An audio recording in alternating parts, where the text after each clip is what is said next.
Welcome to the Well Woman Show, where motivated women achieve fulfillment and well-being. You're listening to the Well Woman Show. You're listening to the Well Woman Show. You're going to be in for a good ride. I'm a woman. I would prefer to tell my own story. My story, though it's very personal, is universal. You're listening to the Well Woman Show. And now your host, Giovanna Rossi. Hi, Giovanna Rossi here, and welcome to another episode of the Well Woman Show, where I interview women leaders, executives, and entrepreneurs about their lives and their road to becoming and being who they are today. Are you at the top of your game professionally but feeling burned out, or finding it hard to focus on your goals, or unfulfilled personally? Or are you in transition, simply juggling so many things you find it hard to take care of your own needs? Well, you're not alone. We all need to activate the 4 universal superpowers. These are the internal strengths and abilities we all already have but don't use all the time. Superpowers can be cultivated, and they include awareness, intuition, action, and acceptance. Toward the end of the show, in a segment called Superpowers for Success, I ask my guest about her superpowers, and the answers will give you the strength, perspective, and power to live a well woman life. I'm so happy you're here, so thanks for tuning in. I'm so thankful for support from Natural Awakenings magazine in New Mexico, a monthly green, healthy lifestyle publication, and for support from High Desert Yoga, promoting optimum physical health, clarity of mind, and spiritual inspiration for all. This episode of the Well Woman Show is brought to you by Collective Action Strategies, supporting organizations that support women and families, and by Well Woman Life Movement Challenge Quiz, your resource for living your best life. If you're in burnout or major transition, this is your time to figure out what's holding you back from making the changes you need to make in order to live your fullest, most joyful life. The cause of all of our challenges, personal or professional, can actually be rooted in the lack of internal superpowers and or external supports. Our Well Woman Life framework tells you which stage of the Well Woman life cycle you're in and what to do about it so you can truly live your best life. You can find out more at wellwomanlife.com/quiz. On the show today, I interview Representative Christine Trujillo, and we talk about gender equity legislation, what the tampon tax is, and what she's asking for funding for. You can find all the information and links mentioned today at wellwomanlife.com/radio.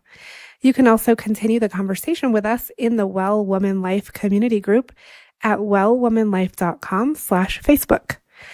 I spoke at length with Christine McHugh, president of New Mexico Women in Film as well, and I'll be airing that interview on an upcoming show.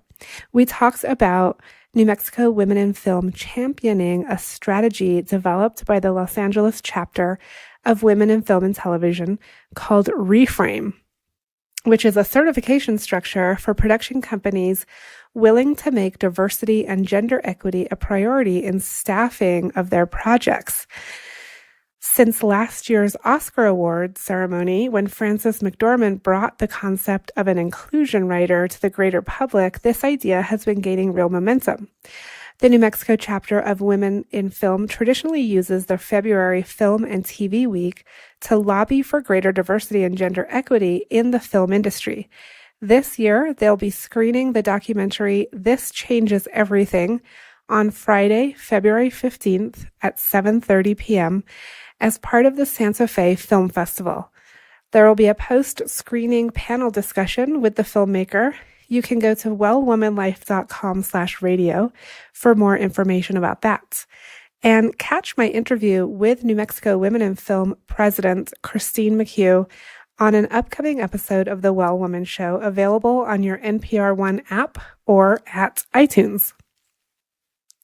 The Well Woman Show is thankful for support from Natural Awakenings magazine in New Mexico and High Desert Yoga in Albuquerque.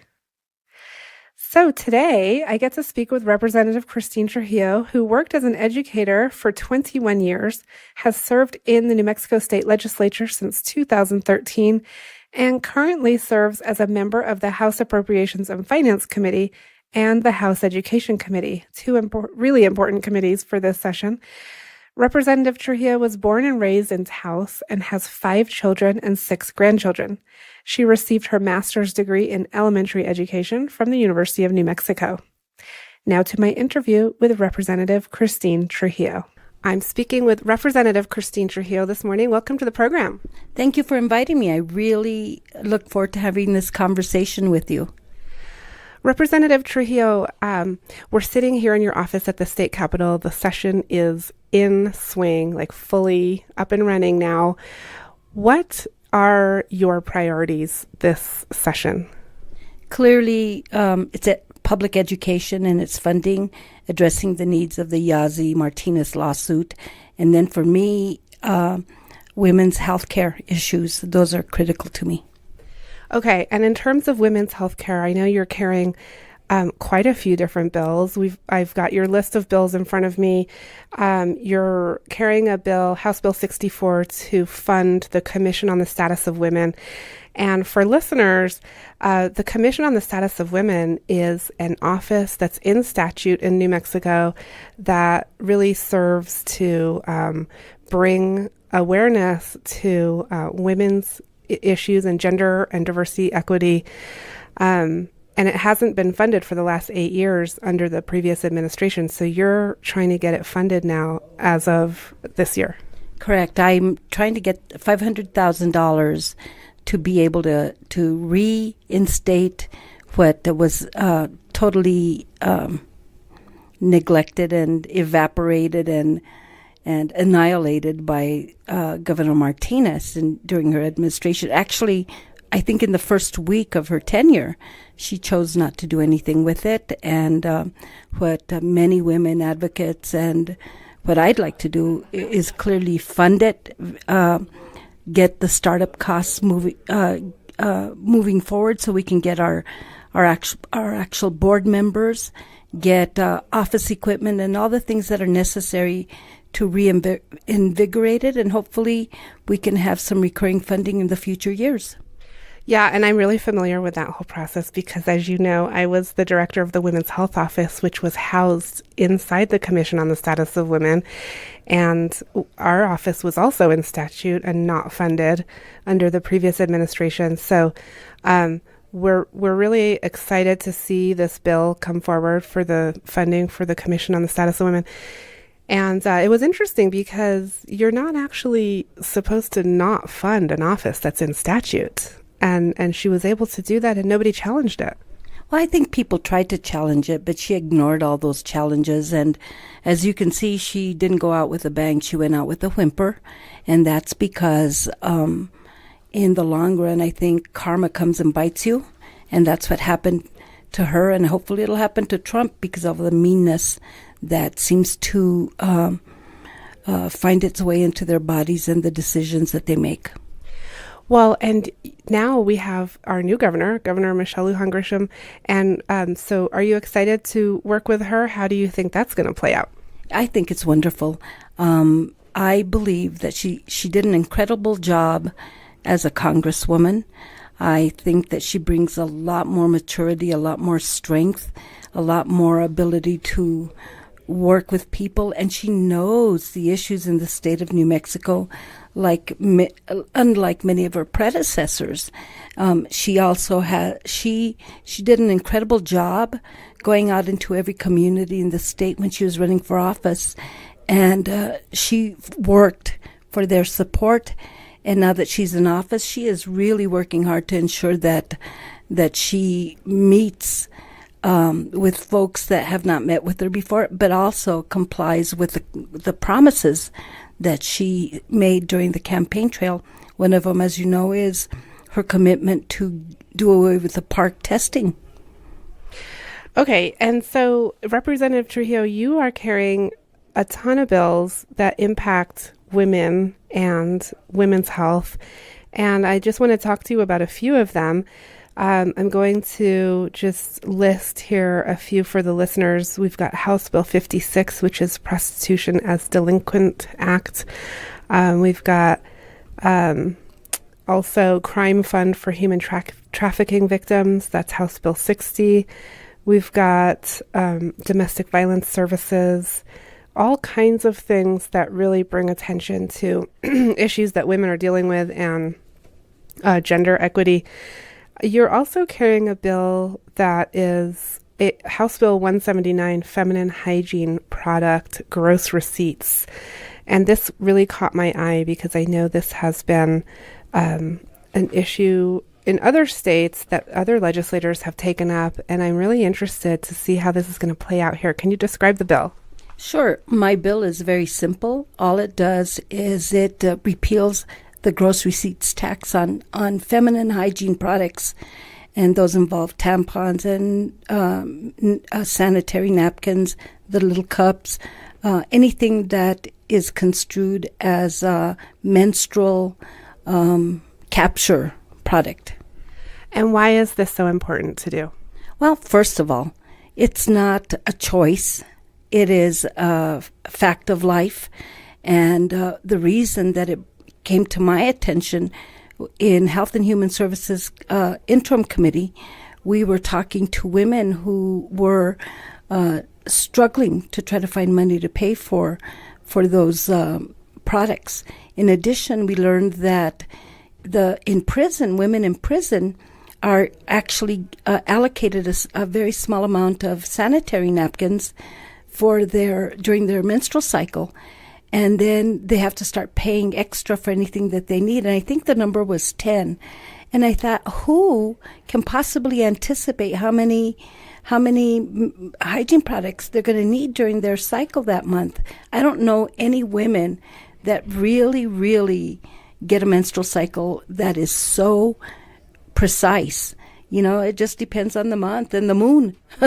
And the reality is, I just thought it was abhorrent to have people that are incarcerated paying a different price for whatever they did, but then to have to come up with extra money to pay for feminine hygiene products. Further, I think it's outrageous that we have to pay a tax on something that is way beyond our control. And I've heard silly arguments by men that say, well, if you want that, then why can't we have a tax on Viagra? A grocery receipts repeal on Viagra or on condoms. Well, those are all choice issues for men. You know, women don't have any control over their monthly cycle.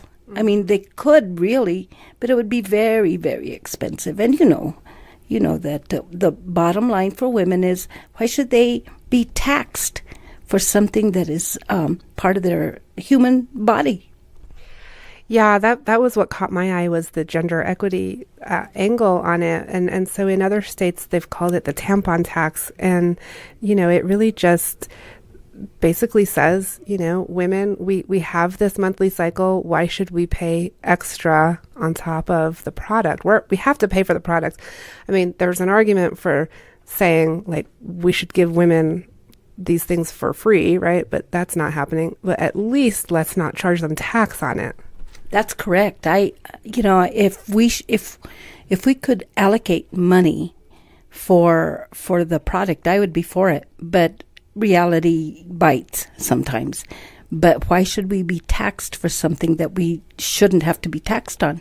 I think it's silly. I mean, I had someone email me a letter saying that if we were pure women, if we kept our bodies pure, we could control our menstrual cycle. And I thought, who in the world thinks that? That's just crazy.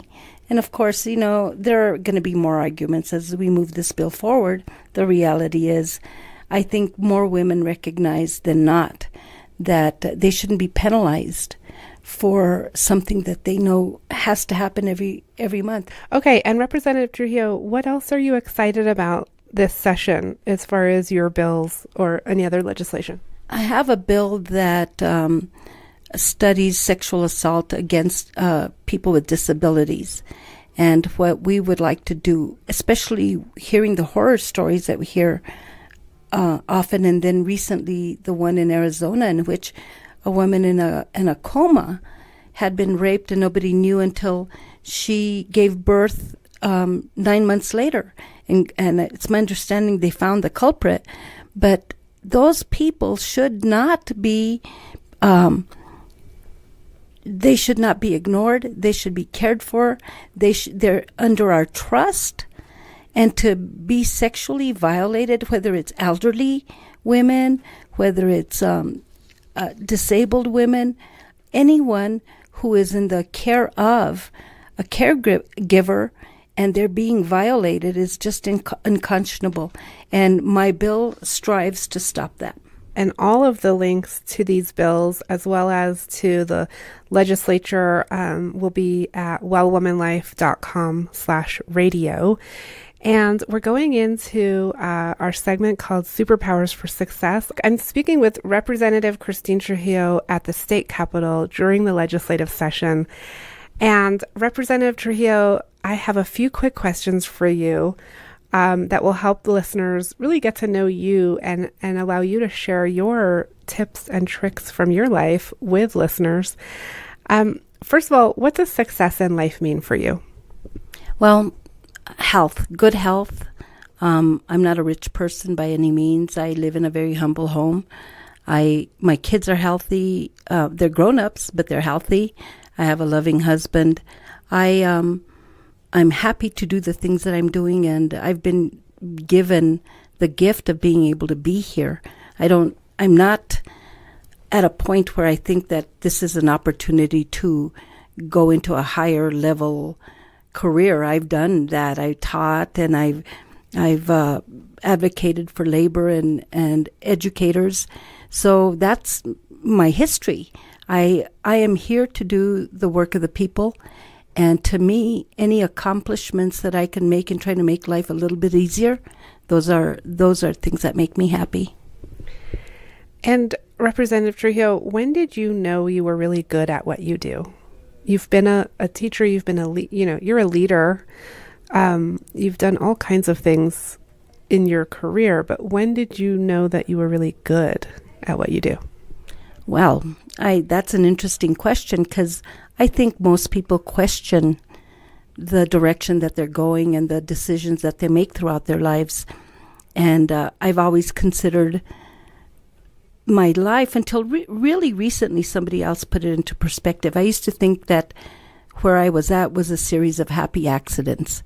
And the reason for that was because I come from a family of 16 kids, a very poor family. It was linoleum on dirt floors in an adobe house in northern New Mexico. I quit high school after my sophomore year. I eventually went to school and eventually got my master's degree in education.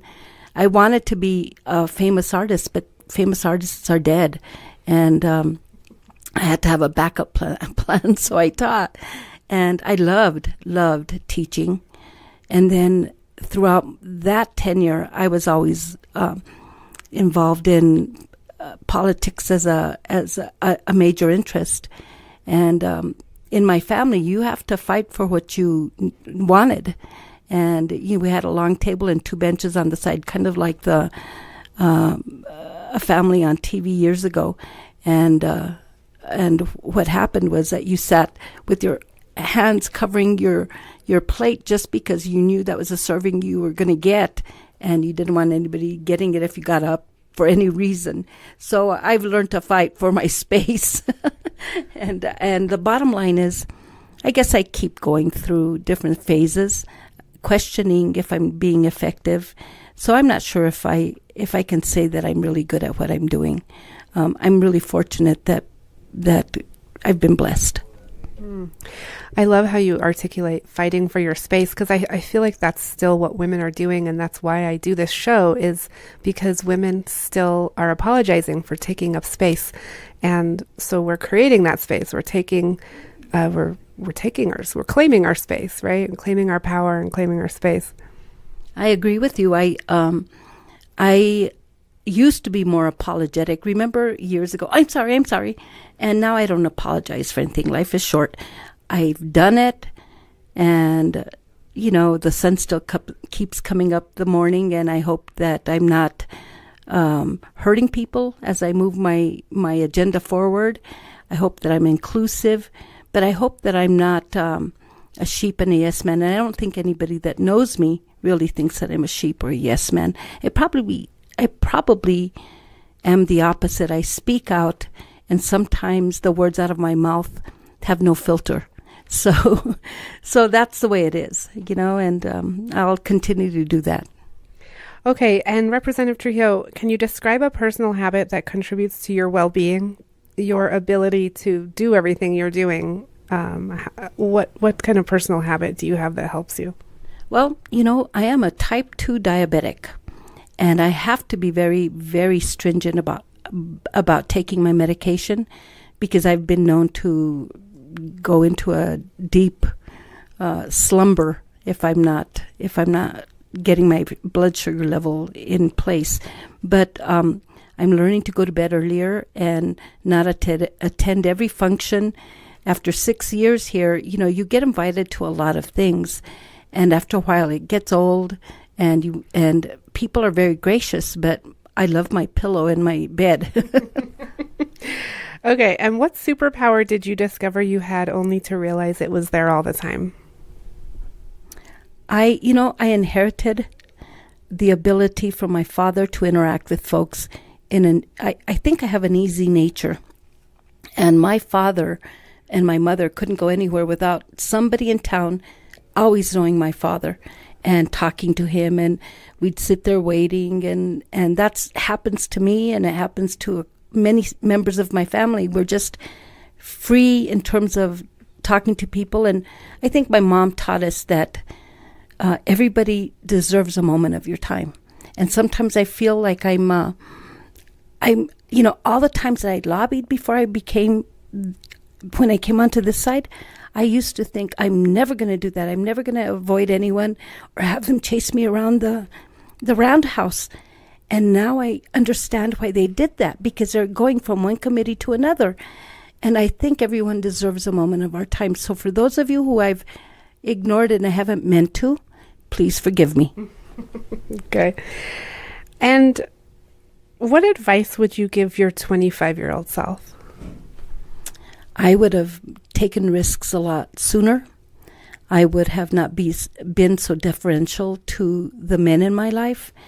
And I was fortunate that I had the good sense to stop being in relationships that were not productive or conducive to my needs as well. But mostly, I would have not done I wouldn't have made too many changes. I wish I had gone to law school like my plan, but I think my destiny was in another direction. What makes a good leader? Well, I think there are many facets to being a good leader, and when I figure them out, I will tell you. What's your greatest challenge as a leader? Well, I think sometimes I feel I have to help people fix themselves. And one of the things that I've tried to do this year that I hadn't been able to do in the past is help. There's so many young women, and not even young women, but novices here. We all think we know a lot more than we do, and then the reality of the session hits, and the incredible demands on your time, and the fact that you already create certain expectations for yourself, and you find out that you can't meet them, and then you're functioning with lack of sleep and not enough healthy food and all those things. What I've tried to do is help embrace those new women who really need just a little bit of guidance. I mean, I'm not the font of knowledge by any means, but if I can offer them a cup of coffee or tea and they can come and sit in my office and just get away from the hubbub just for some quiet time, I think that that's helpful. And I wish I had had that. Yeah, that kind of support and camaraderie. Are you talking about other female legislators? Yes. Yeah. Okay, and a couple quick last questions.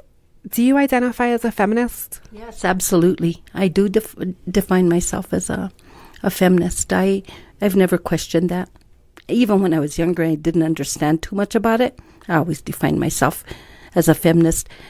Before, I would have burned my bra because of that. Now I would burn my bra because I can't stand to wear it past 5. Okay. And what does it mean to be a feminist for you? For me, it's having equal access to the same decisions that men have, the same spaces, having the ability to be in this building and carrying my legislation and not having to defer it to someone else because somebody male deems it's more important to move it forward than mine. And last question, what are you reading right now? What is on your nightstand? Well, actually, I have several books. I have had Hillary's book just waiting to be read, and then I read a lot of Southwestern reality books, and I try to keep myself with some fiction, and then I have a lot of land grant books. My brother wrote a land grant book, and I'm still trying to read through it because my family was a land grant survivor. So it's a variety of books, but I finally finished Pathway to Success. Oh, I can't remember. It was Lyndon Johnson's Pathway to Success. Don't ever ask me to quote an adult book title or author, but I can tell you anything about kids' books. I taught for so many years. Okay, great. We'll link to a couple of those books on the show notes, wellwomanlife.com/radio. Representative Trujillo, it's been such a pleasure having you on the show. I enjoyed it, and thank you for asking me to be on. And that was Representative Trujillo speaking to me at the Roundhouse during the first session of the 54th legislature, which is in full swing now, but you still have a chance to get involved if you want to. It doesn't end until March 16th. We're in a long session this year. You have until February 14th to introduce legislation, so I encourage you all to get involved.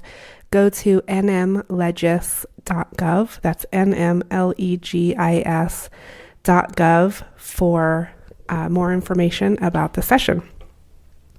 I want to just wrap up today with some reflection and thinking about where we want to head in this year. There's so much going on with ourselves individually, with our work, with who we are in the world, and with what is happening in the world. And by now, you know, you've gotten fully into the swing of 2019, and you're probably working on some of your goals, or you're still figuring them out.